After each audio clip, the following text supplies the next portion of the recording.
খবরে ফিরলাম। পাকচর রানার অফের নেটওয়ার্ক যোগের অভিযোগ, বেঙ্গল স্টেপের হাতে গ্রেফতার আরও এক তফসিয়ার এক যুবক। রিষ্টায় সন্ধ্যা বাজার এলাকা থেকে গ্রেফতার জফর শাহ ওরফে সানি। জানা যাচ্ছে রানার অফ তদন্তে উঠে আসে আরও একাধিক, তার সঙ্গে যুক্ত একাধিক ব্যক্তির নাম। উঠে এলো জফর শাহ ওরফে সানির নাম। রানার নেটওয়ার্কে কাজ করতে সানি।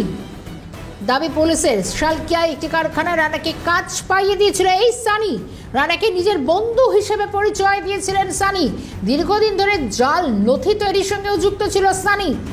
দাবি পুলিশের, তদন্তকারীদের সূত্রে জানানো হচ্ছে নেপাল থেকে রানারফকে ভারতে ঢুকতে সাহায্য করেছিল সানি। সানির যে রোল প্লে, তার যে ভূমিকা, সেটাও কিন্তু এই মুহূর্তে তদন্তকারীদের স্ক্যানারে। এই মুহূর্তে যে আপডেটগুলো আসছে আরও, কারণ একের পর এক গ্রেফতারের সংখ্যা বাড়ছে। বেঙ্গল এসটিএফের জালে আরও এক জফর শাহ ওরফে সানি বলে জানা যাচ্ছে। পাকচর রানারফের নেটওয়ার্কের অভিযোগ, বেঙ্গল এসটিএফের হাতে গ্রেপ্তার তফসিয়ার এক যুবক। রিষ্টা সন্ধ্যাবাজার এলাকা থেকে গ্রেপ্তার জফর শাহ ওরফে সানি। রানা নেটওয়ার্কে কাজ করত সানি, দাবি পুলিশের। বলে দিলাম যা করেছে ওনাকে গুলি করে দাও। দেশ থেকে গাদ্দারি মানে গুলি। 11টা এই জায়গাটা হয়েছিল, জল খেতে এসছে এই জায়গার সামনে। আচ্ছা, তারপর বাস ধরে নিয়ে চলে গেল অফিসার। দেখলাম না, ব্ল্যাক গাড়ি ছিল। ব্ল্যাক গাড়ি ছিল? হ্যাঁ, ব্ল্যাক। তোমার সামনে হঠাৎ করে দেখলে মানে তুমি ভয় পেয়ে যাও নাকি? আমি আগে জানি ক্রিমিনাল আছে তখন তো ভয় পাবো। আমি জানবো কি ভালো লোক আছে, তাহলে কি করে বুঝতে পারবো আর ভয় পাবো? এদিকে পাকচর রানার রফে নেটওয়ার্কের যোগের অভিযোগ উঠছে, এবং যেখানে এই অভিযোগগুলো সামনে আসছে আরও একজন গ্রেফতার।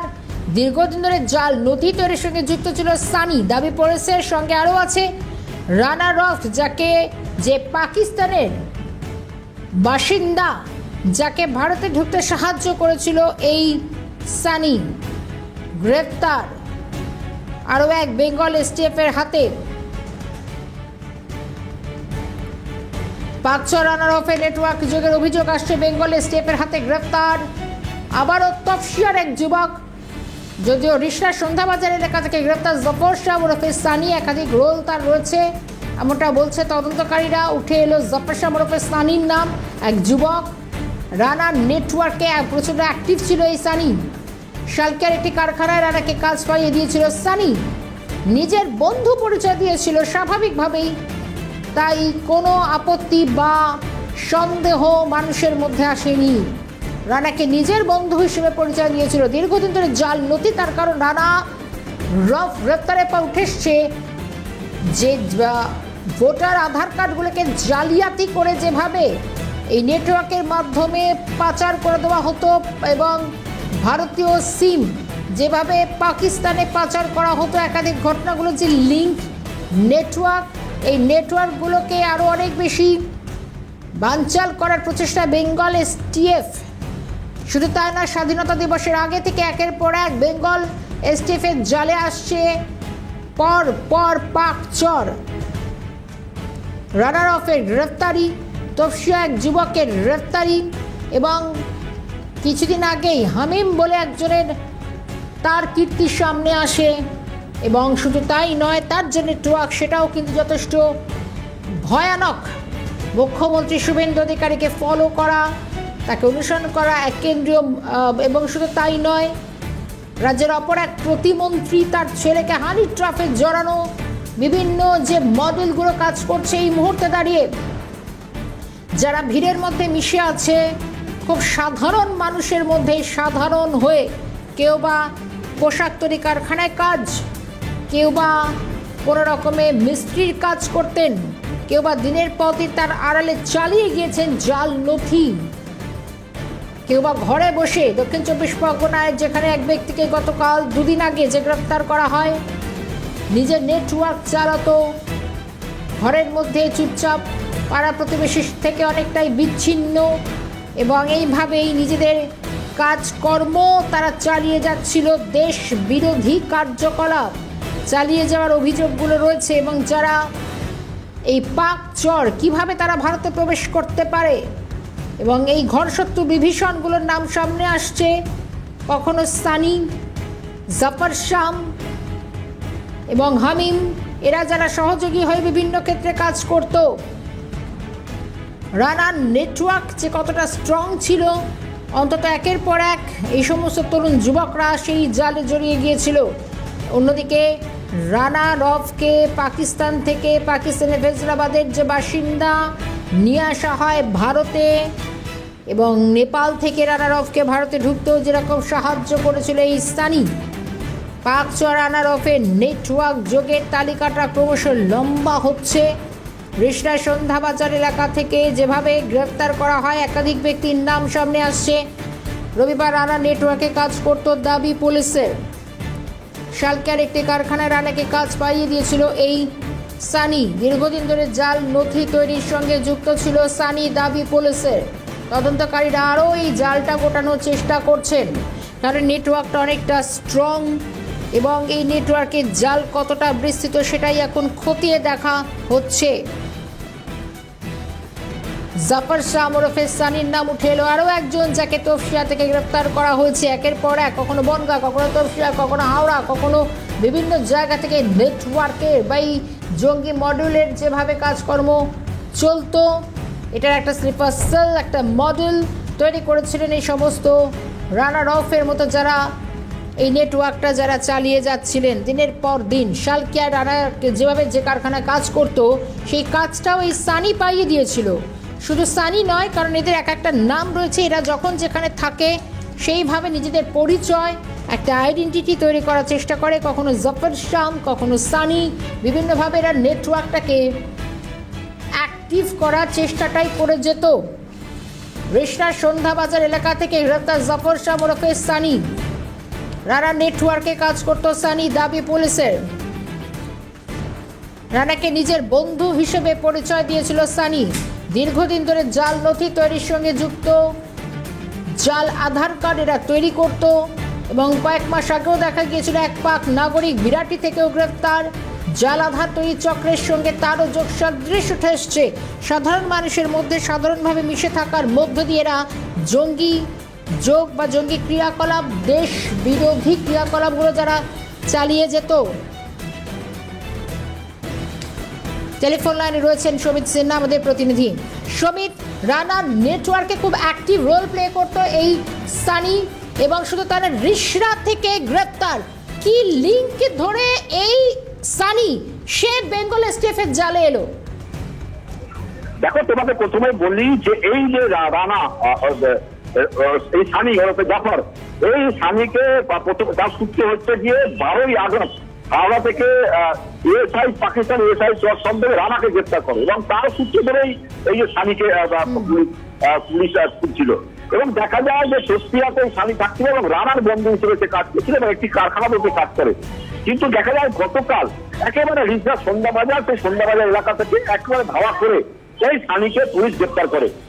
যেটা সানির পরিচয় দেওয়া যাচ্ছে, প্রায় 7 বছর আগে রিষড়া সন্ধ্যাবাজার এলাকায় এই সানি থাকতো এবং সেখানে একটি ভাড়া বাড়ি থাকে। তারপরেই তার পরিবার উঠে যায় এবং সে তফসিয়া থেকে থাকে এবং এতদিন ধরে সে বিভিন্নভাবে জাল সার্টিফিকেট এবং বিভিন্ন পাকিস্তানি গুপ্তচর সন্দেহে ভাবে কাজ করেছে।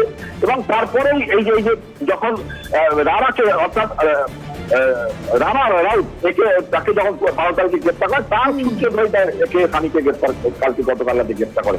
প্রত্যক্ষদর্শী, অর্থাৎ যখন 11 নাগাদ এই ঘটনা ঘটে তখন এই একটা বিষয় জানার চেষ্টা করি। এই যে রানা মানে সানি যে নাম সামনে আসছে, যে রানাকে ভারতে ঢুকতে সাহায্য করেছিল, তার মানে তার নেটওয়ার্কটা মানে এর যে লিঙ্ক সেটাও নেহাত ছোট কিছু নয়। কিন্তু সে কি করতো? রিষড়ায় যে থাকতো সে কি করতো?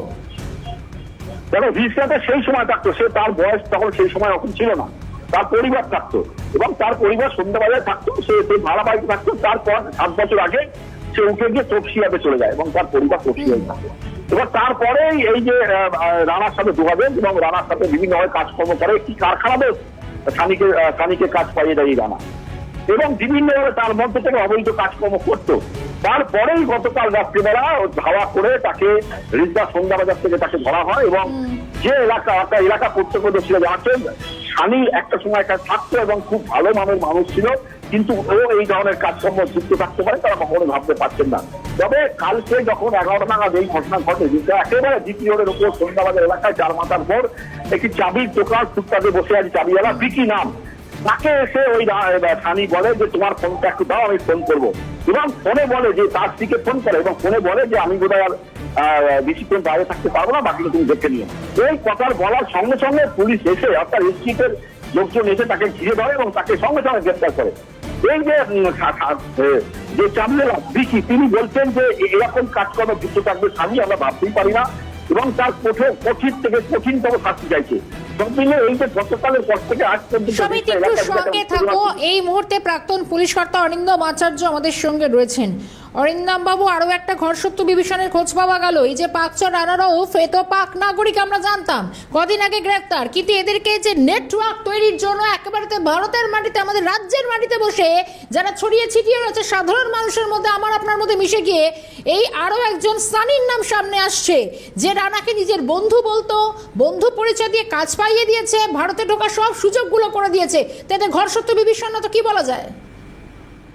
আপনি যদি ভগবানকে বিশ্বাস করেন, আপনি ঈশ্বরের কাছে প্রার্থনা করুন যে আমরা এই বাংলার মানুষরা কত বড় বেঁচে গেছি। কারণ এই বিগত দিনে সরকার যদি ইলেকশনে জিততো সর্বনাশ হয়ে যেত, কারণ এরা এদেরকে পুষতো, জামাই আদরেদের রাখতো। আপনি এসটিএফ বলছেন তো, আপনাকে আরেকটা খবর দিয়ে দিই যে আজকে একটা স্কোয়াড করা হয়েছে, যেটা গুজরাটে করেছে, যেটা দিল্লিতে এন্টি টেরোরিস্ট স্কোয়াড করা হয়েছে, যেটা বিগত সরকার চিন্তাই করেনি, এসটিএফ কে দিয়ে করছে।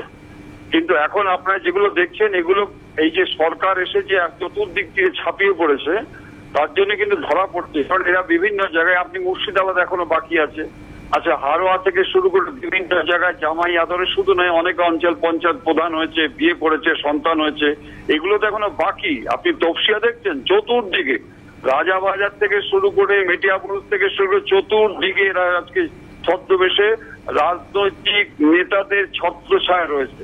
এই যে আপনারা অ্যারেস্ট গুলো দেখছেন, বিগত দিনেও অ্যারেস্ট দেখবেন। এই যে অ্যারেস্ট করার পরে এরা কার শেল্টারে ছিল, টাকা কারা জগিয়েছে, এবং তাদের সিডিআর থেকে বিভিন্ন জায়গায় জ্যাকের মাধ্যমে আজকে কিন্তু এদেরকে ধরা শুরু করেছে। আগামী দিনে আরো প্রচুর আপনারা দেখতে পারবেন। আমি this is nothing the policy of government চাইছে যে উগ্রপন্থী যারা, সন্ত্রাসবাদ যাদেরকে আজকে এই তৃণমূল সরকার বিগত দিনে জামাই আদরে রেখেছিল এবং বর্ডারটা ওপেন রেখেছিল, এবং তারা একেবারে ব্যাঙে ছাতা এখানে আছে, ধরা হয়েছে। এবং এদেরকে যে আজকে নতুন আইন, যেটা ইউএপিএ আইনটা নিয়ে শুরু করছে, আমিও মনে করে থাকি এদের আর্মস অ্যাক্ট, ইউএপিএ অ্যাক্ট না দিলে কিন্তু এদেরকে আজকে কিন্তু সাহায্য করা যাবে না। এবং এটা শুরুও হয়েছে, আগামী দিনে আপনি দেখবেন আরো ধরা পড়বে। অরিন্দমবাবু, একটা বিষয় খুব স্বাভাবিকভাবে প্রশ্ন উঠছে যে এরা তো ঘরের মাটিতে থেকে ঘরের যেভাবে পিঠে ছুরি মারছে, কিন্তু বিষয় হচ্ছে এই যে অনুপ্রবেশ ইস্যুতে সবার আগে সরকার এই জায়গাটা তালা লাগানোর চেষ্টা করছে যে অনুপ্রবেশ বন্ধ, সীমান্তগুলিতে আর অনেক বেশি ফেন্সিং দেওয়া, বিএসএফ কে জমি দান, এই কাজগুলো সরকার অলরেডি সেরে ফেলেছে। কিন্তু বিষয় হচ্ছে এই অনুপ্রবেশগুলো এতদিন পর্যন্ত দিনে আপনাদের ঢিলে ঢালা রাখা হয়েছিল কাদের স্বার্থে? কাদের স্বার্থে ঘা লাগছে যে যারা দেশের মধ্যে দেশবিরোধী কার্যকলাপে এদের মদত দিয়ে গেছে এতদিন? দেখুন, আজকে ক্যানিং এ যে ধরা পড়েছিল, আপনি ভাবতে পারছেন 2021 সাল থেকে আজকে ওখানে ছদ্মবেশে ছিল কার শেল্টারে? সে ছিল ওখানকার এমএলএ থেকে শুরু করে যারা তৃণমূল কংগ্রেস করে। আপনি ভাবতে পারছেন, ক্যানিং বলুন, বিরাটি যাকে ধরা ছিল সে তো আজকে 50 কোটি যে আজকে কাশ্মীরের সাথে লেনদেন, সেই সময় আপনি দেখুন তার পরবর্তীকালে অধ্যায়গুলো একেবারে সম্পূর্ণ জামাই আদরে ছিল। আজকে আপনাকে বলি, আমাদের যে শত্রু, আমরা যদি মনে করে থাকি পাকিস্তানের শত্রু, বাংলাদেশের শত্রু, তা নয় ম্যাডাম। আমাদের শত্রু হচ্ছে আমার দেশে যারা থাকছে, যারা খাচ্ছে যাচ্ছে, তারা আজকে যে চরম বিশ্বাসঘাতের মাধ্যমে যারা আজকে আমাদেরকে মিসগাইডেড করছে, এবং তাদেরকে যে সমস্ত রাজনৈতিক নেতৃবৃন্দ শেল্টার দিচ্ছে, তারা আরো উগ্রপন্থীর থেকে, পাকিস্তানের থেকে আরো বেশি শত্রু। তাদেরকে বিরুদ্ধে কিন্তু ব্যবস্থা নিতে হবে। কেন আমি বারবার বলছি, আপনারা একটু দেখে নেবেন যে 212 বলে একটা সেকশন আছে হারবারিং অফেন্ডার, যারা শেল্টার দেয় তাদের আজকে 7 বছর 10 বছর জেল হয়। আপনি বলতে পারেন এই যে এত ধরা পড়লো বিগত দিনের সরকারে, যারা শেল্টার দিয়েছিল তাদের বিরুদ্ধে কটা কেস হয়েছে? একটাও না। আমি আপনাকে একেবারে লিখিতে দেবো, একটাও নয়। বরঞ্চ যারা শেল্টার দিয়েছিল তাদেরকে অঞ্চল পঞ্চায়েত প্রদান করে দেওয়া হয়েছে, তাদেরকে একটা সদস্য করে দেওয়া হয়েছে, তাদেরকে বিভিন্ন লুক্রেটিভ পদ করে দেওয়া হয়েছে এই বিগত সরকার। যার জন্যই বলছি যে আজকে যদি ওই সরকার আসতো, আপনার আমার পরিবার সমস্ত একবারে চরম সর্বনাশ হয়ে যেত। ঈশ্বরের অপার করুণা যে এই নতুন সরকার যে পলিসি নিয়েছে সেটা আপনার আমার এবং বাংলার স্বার্থে কিন্তু এটা বিশিষ্ট ভীষণ দরকার ছিল বলে আমার মনে হয়। বেশ, অরিন্দম বাবু ধন্যবাদ জানাই সময় দেওয়ার জন্য। সঙ্গে সমিত সিনহা ছিলেন আমাদের প্রতিনিধি, সমিতকেও ধন্যবাদ।